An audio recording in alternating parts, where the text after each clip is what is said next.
And we're back in San Francisco. We're here at RSAC 2026. You're watching theCUBE's live coverage. My name is Dave Vellante. I'm here with Christophe, Bertrand. John Olczyk is also here. He'll be joining us later on. He's out doing his reporter notebook. He's going to come back and tell us what he's seen on the show floor. But we're really excited to have Bipul Sinha here. He's the CEO of Rubrik, a good friend of theCUBE. Great to see you again. Dave, pleasure. You know, my business friend Jeremy Burton, I don't know if you know Jeremy. I know him well. He said something to me years ago. He said, don't fight fashion.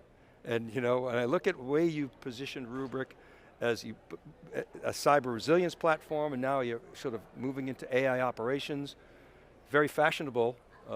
You've been right a lot. What led you to these decisions? I always say to my team that we should always be in love with the market, not with the technology. Because what happens is the market knows what market needs, and market is always changing. When we started Rubrik, everybody was doing mobile, social, local, Uber, but we identified backup and recovery as a market that needed disruption and innovation.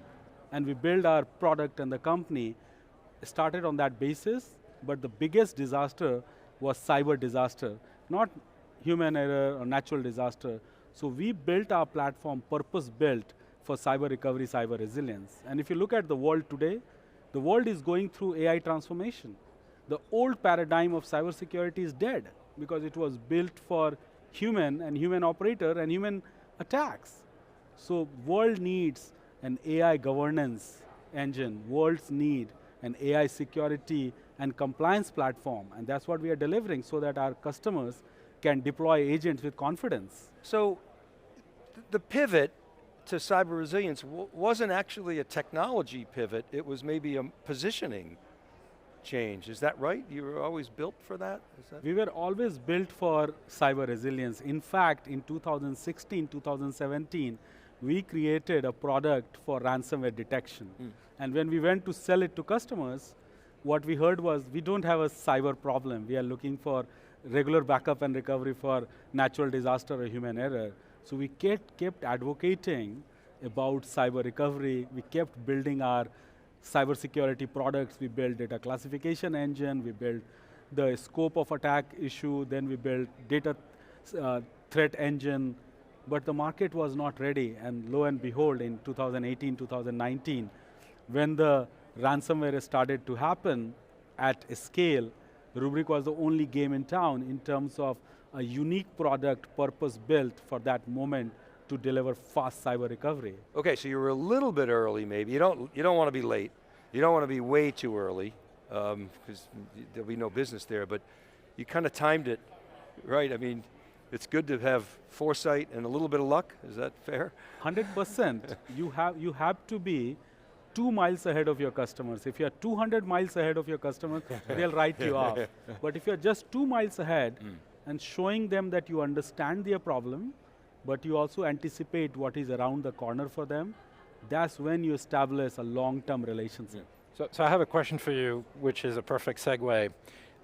Is this now the time of cyber resiliency or cyber resilience for AI, or is it AI for cyber resiliency, or is it both? The way I think about cybersecurity is traditional cybersecurity was built to prevent and detect attack. But you can't prevent the unpreventable. And now with AI-assisted attack and AI acceleration, we are in a singularity moment where you cannot stop attacks as much as you try to stop it. So every business has to think about fundamental resilience. The second issue is, with geopolitics, nation-state actors, hot war, and attack on data center or AI infrastructure, now we are truly living in a world where resilience is a national priority. Resilience is a societal priority. Resilience is a business priority, both in terms of digital infrastructure. So AI is a new technology wave, and just like all the digital infrastructure requires resilience, AI also needs resilience. Right, so our research shows, that theCUBE research shows that the nascent AI infrastructure is actually not well protected. Most organizations do not back up most of their infrastructure. So that's one aspect. The basic old backup, are you backing up this new application, workload, whatever you want to call it? And it's very typical, we've seen that many times through the years. new forms of technology come out, they don't get backed up because people don't wake up in the morning thinking about that. It's not about backing up though, it's about recovering.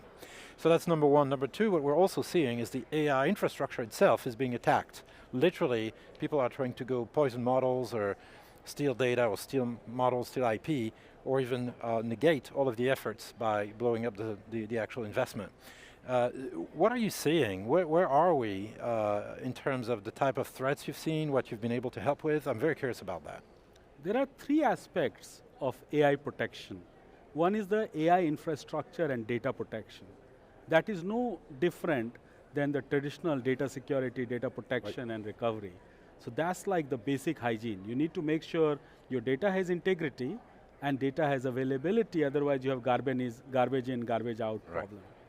Second piece is, how do you ensure that models itself are protected from poisoning and other attack? And then the third aspect is, now as you are doing agentic work, agents have two problems. They hallucinate, and they are also prone to cyber compromise, and if agents are compromised, then you have a semblance of an insider attack where somebody can actually run your business processes. So what we are doing is, we are definitely making sure that the agent data and infrastructure is cyber resilient. We are ensuring that things that go in and out into your agents and model, they are kosher. And then the third piece is, when agents take an action, is this action in compliance with your policies dynamically? We just announced Sage yesterday. Sage is the semantic AI governance engine, where we are actually using AI specifically tuned and trained on your policies to be the guardian AI to judge agentic action. This is one of its kind, industry's first AI guardrailing AI product. So Sage is what, a deterministic complement to the probabilistic agents, or is that right, the way to think of it? So Sage is a small language model specifically tuned on your policies so that it can judge where the agent action, whether agents are hallucinating or intentionally taking bad action or cyber compromise, dynamically stop bad action. So for example, Dave, suppose you have an agent that is supposed to send emails. That you don't want the agents to send an email to everybody in the cube all the time. So what you want to do is, although agent has the permission to send email, every time it sends email, you look at the payload and say, do I allow it or not? And that's a new dynamic control that only AI can do, because it is about understanding agentic intent that old cybersecurity teams that is doing a rule-based policies can never catch. So you built a semantic layer, essentially a purpose-built semantic layer for your particular use case, customers. Purpose-built AI. Yep, okay. That is actually the judge AI, guardian AI, to watch your agentic action. And how do you think about these LLMs, the four big frontier models that are so powerful? Do you use them to train your small language model, or what's your relationship with those? The core issue is that if you are using the large frontier model to judge agentic action, then you have double, triple the cost of every agentic action. You need to have a low latency guardian model that is very, very accurate on your policies. And this is where a small language model comes in. And this is what the product that we acquired with Predibase, those guys were doing model fine-tuning and GPU virtualization to multiplex different model and reduce the cost of inference. So we took that technology and then purpose-built it as Sage to be the guardian model to judge agentic action. And your cost per token is so much lower. So much lower. So much more efficient. Do you see, I'm sure you do, you're quite a visionary, what new revenue models do you see emerging in this, people talk about tokenomics, this token economy. Are there new revenue models that you see emerging for 100%. Rubrik? See, the issue is, everybody got confused by AI assistant. AI is not to assistant human beings.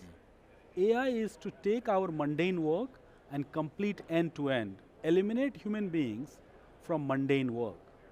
If AI is assisting you, then you are still living in the digital era. We are in the AI era where AI is doing the work.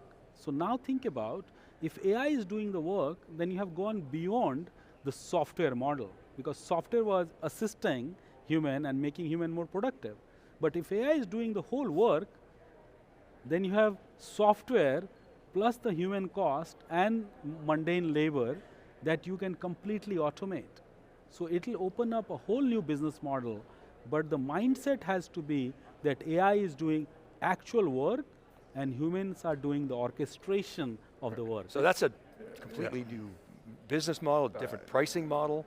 100%, but for this business model to succeed, you need guardrails. Right. Because if you have a compromised agent, which is an insider attack, then the damage that it can do is 100x more.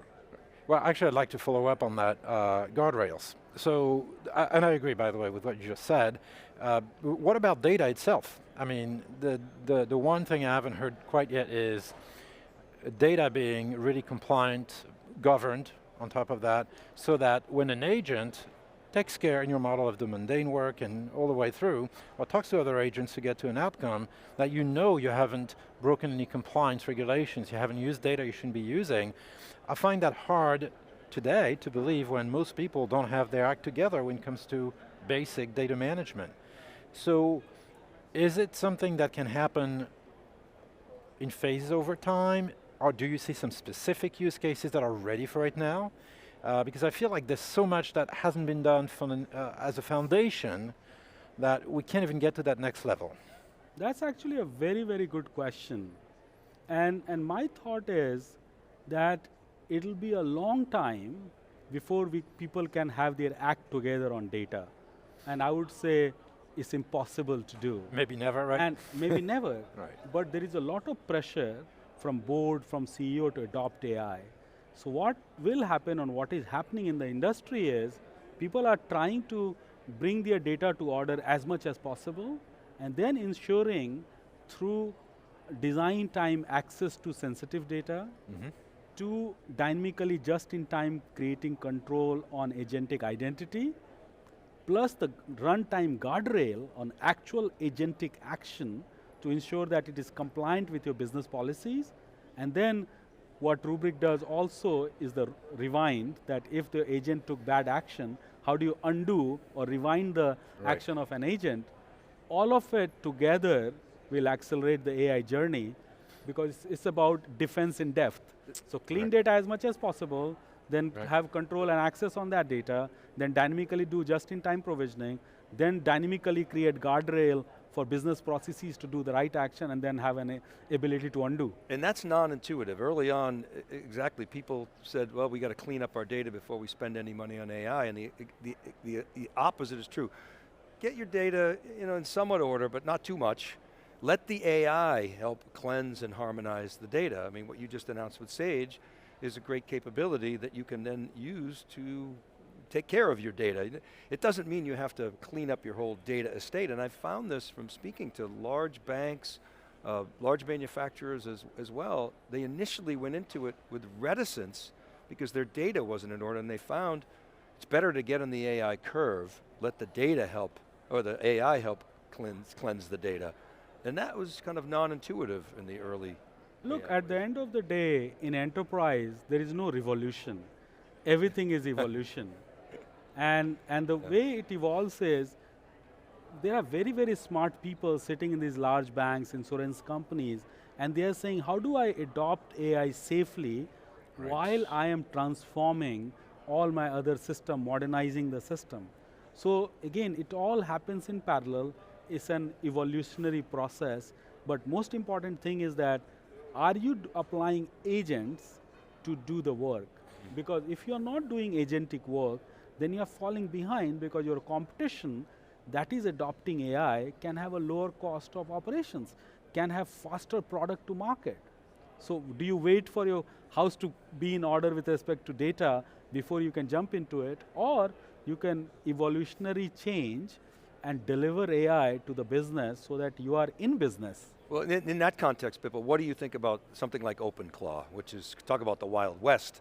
I mean, you got to have, to your point, you got to have governance there, but at the same time, it's a great opportunity for organizations to claw their business and make their business agentic. It's also huge risk and an opportunity for a company like Rubrik. I mean, look, OpenClaw showed to the world of what is power of an agent is, but it also showed it can do tremendous damage. Right. So it brought the focus that this problem cannot be solved by just giving the right identity. Yeah. That's one aspect to this problem. But this problem has to be solved by understanding the intent of an agent. And then you can only understand the intent by applying neural, which is applying AI to actually control AI. Because again, we are not in the human world anymore. You are trying to understand agentic intent at the speed of change that agent is forcing you to do. And this is where our idea of applying SAGE, which is an AI model, to judge agentic action. This is where the world is going. Yeah. I have a quick question for you. You're a leader, obviously, in the space of cyber resilience, AI for cyber resilience. What do you think about current regulations? Are there too many? Should government get more involved or less involved? We just saw some new rules or new suggestions from the executive offices, kind of undoing the previous one, which will probably be undone by the next one. Of course, there's Europe trying to over-regulate everything. Where do you stand? What do you think this conversation should be with governments? What is your take as a global business on all of these regulations? Are they good? We need some? How much do we need to do, not to stifle innovation too much, but still provide some actual societal guardrails and national security guardrails in many cases?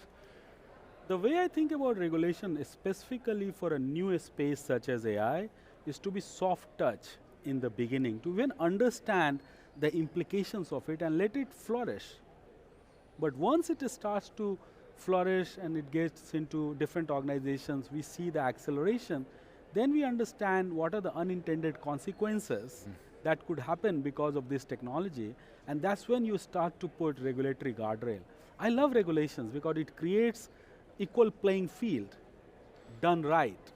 But regulation is one of those things that getting exactly right is hard. Either you don't do it or you overdo it.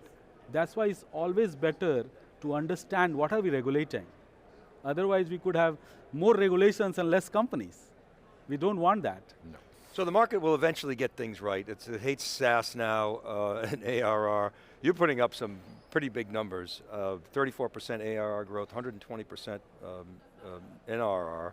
Your win rates went up to 90%, which I think previously you were sort of talking about 80s, and there was some pushback from analysts, or maybe not pushback, but concern over how much runway was left. But what's driving the momentum in your business? What does the market have right? What does the market have wrong? So first of all, Rubrik is a data infrastructure company. We are not one of those fly-by-night marketing automation company. If Rubrik doesn't work, banks come to a standstill. Hospitals can't serve their patients. It is a mission-critical system. That's number one.